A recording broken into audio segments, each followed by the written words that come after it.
Shalom kekasih Kristus, bagaimana kabar dari kesehatan, perekonomian, dan kerohanian para pendengar renungan melekat dalam Tuhan? Doa dan harapan saya, semua dalam keadaan baik. Salam waktunya mengalami terobosan. Mari hari ini kita alami terobosan tentang dahsyatnya kuasa dan keajaiban firman dalam setiap hidup kita. Dan tetaplah kita terus melekat dalam Tuhan. Kita berdoa. Tuhan Yesus, terima kasih buat kesempatan dan waktu yang indah pada hari ini di mana Kau kembali mendengarkan firman-Mu lewat renungan hari ini.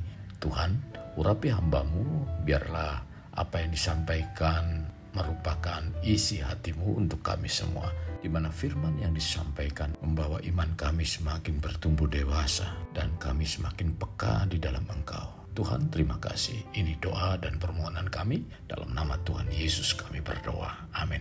Melekat dalam Tuhan bertema, simpanlah dalam lubuk hati. Firman Tuhan terdapat dalam Amsal 4 ayat 21. Demikian firman-Nya, janganlah semuanya itu menjauh dari matamu. Simpanlah itu di lubuk hatimu. Beberapa hari ini kita telah mendengarkan renungan tentang pentingnya mengutamakan firman. Karena firman Tuhan inilah yang mendatangkan kuasa saat kita mengucapkannya. Sebab Tuhan sungguh mengasihi kita sebagai umat-Nya dan Dia tetap menyendengkan telinganya untuk mendengarkan doa-doa kita. Dari semua ini intinya adalah agar kita sebagai umat-Nya mendapatkan Tuhan atau berjumpa dengan Tuhan dalam setiap pergumulan hidupnya.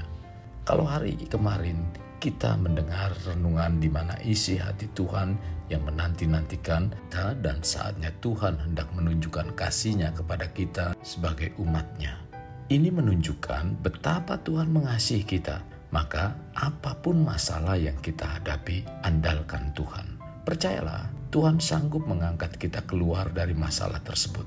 Kekasih Kristus, untuk kita terus mengalami semua kebenaran Tuhan ini, hendaknya kita simpan dalam lubuk hati kita.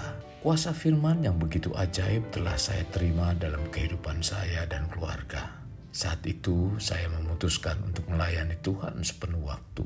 Dan oleh pimpinan organisasi saya ditempatkan di salah satu kelurahan di Provinsi Banten. Di awal perintisan ini, saya mengatakan kepada istri agar berhenti bekerja untuk sama-sama melayani Tuhan.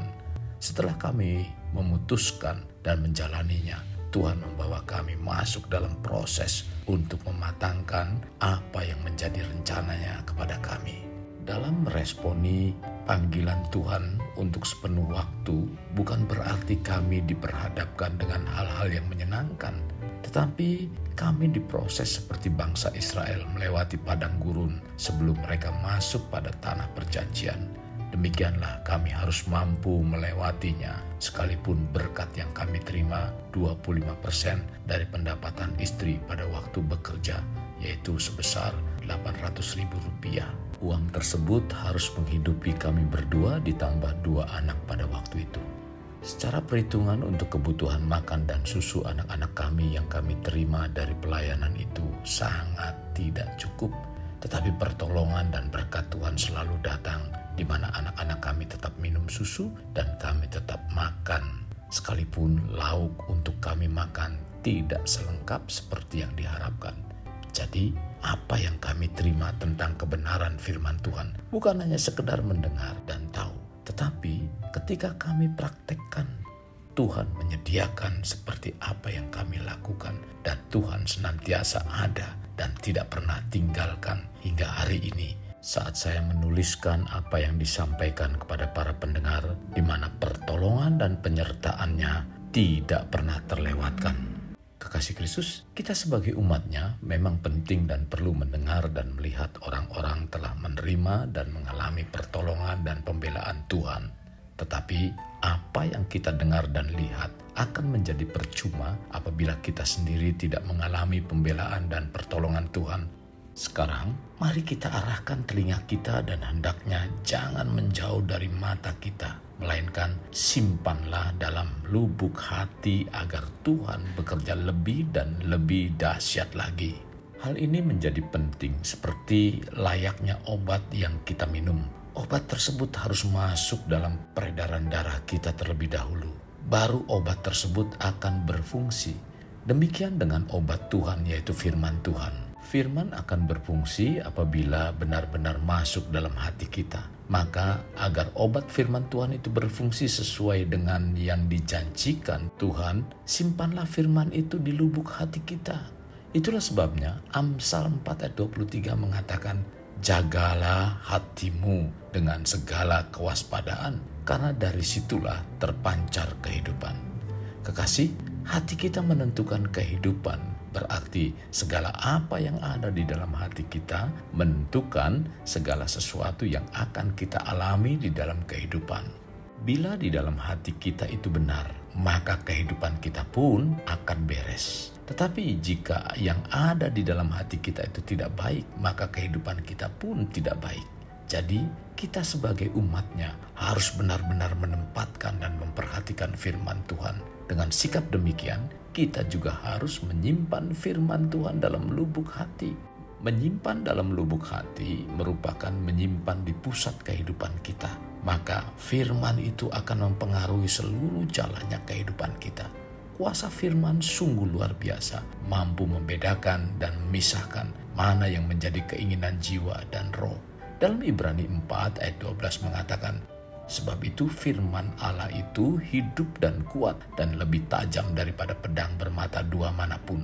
Ia menusuk amat dalam sampai memisahkan jiwa dan roh, sendi-sendi dan sumsum. Ia sanggup membedakan pertimbangan dan pikiran hati kita. Firman Allah begitu dahsyat menembus sampai ke alam roh. Dan firman Allah juga dapat memisahkan antara jiwa dan roh, yaitu bagian yang paling dalam diri kepribadian manusia, di mana diri manusia itu sendiri tidak dapat mengerti, dan firman Allah sanggup menyingkapkannya pada kita sebagai manusia. Hal yang sangat penting sekali untuk diingat oleh kita sebagai umat Tuhan, bahwa firman Allah adalah sangat berkuasa dan sangat terbukti. Itulah sebabnya simpanlah firman Allah itu di lubuk hati kita sebagai pusat kehidupan, agar seluruh kehidupan dipengaruhi dan dikuasai firman Allah yang merupakan pribadi dari Allah itu sendiri. Kekasih Kristus, mari kita alami terobosan hidup untuk mengalaminya. Mulailah dengan mengenal prinsip-prinsip kerajaan Allah serta menjadi warga kerajaan. Mari kita berdoa. Tuhan Yesus, terima kasih buat kebenaran firman-Mu yang sungguh menguatkan hati dan pikiran kami. Bahkan kerohanian kami dicerahkan sehingga kami dibawa untuk memahami tentang pentingnya firman Tuhan. Di mana firman yang begitu luar biasa yang mempengaruhi kehidupan. Biarlah firman itu tersimpan dalam lubuk hati kami, karena hati inilah yang menggerakkan kehidupan. Maka dari itu Tuhan, karena firman adalah kebenaran, dan biarlah kebenaran yang menggerakkan seluruh kehidupan kami. Kebenaran itulah yang kami simpan dalam hati kami untuk membawa kehidupan kami, seluruh hidup kami ada di dalam kebenaran-Mu Tuhan. Terima kasih buat pencerahan firman-Mu. Pimpin kami supaya kami dimampukan, dikuatkan untuk menempatkan firman-Mu setiap saat, sehingga Tuhanlah yang kami tinggikan, Tuhanlah yang kami muliakan dalam kehidupan kami Tuhan. Terima kasih Bapa Surgawi, ini yang menjadi kerinduan dan doa kami. Dalam nama Tuhan Yesus kami berdoa. Amin. Kasih Kristus, mari kita akhiri dan mengedahkan kedua tangan kita. Terimalah anugerah berkat dari Allah Bapa, kasih sayang daripada Yesus Kristus, dan persekutuan dengan Roh Kudus yang mencurahkan berkat secara rohani, berkat secara jasmani, dan berkat secara ekonomi, di mana berkat Abraham, berkat Ishak, berkat Yakub dicurahkan dan dilimpahkan dari saat sekarang sampai Maranatha tiba, dalam nama Tuhan Yesus. Amin. Sampai jumpa di renungan berikutnya. Tuhan Yesus memberkati. Jangan lupa like, share, dan subscribe.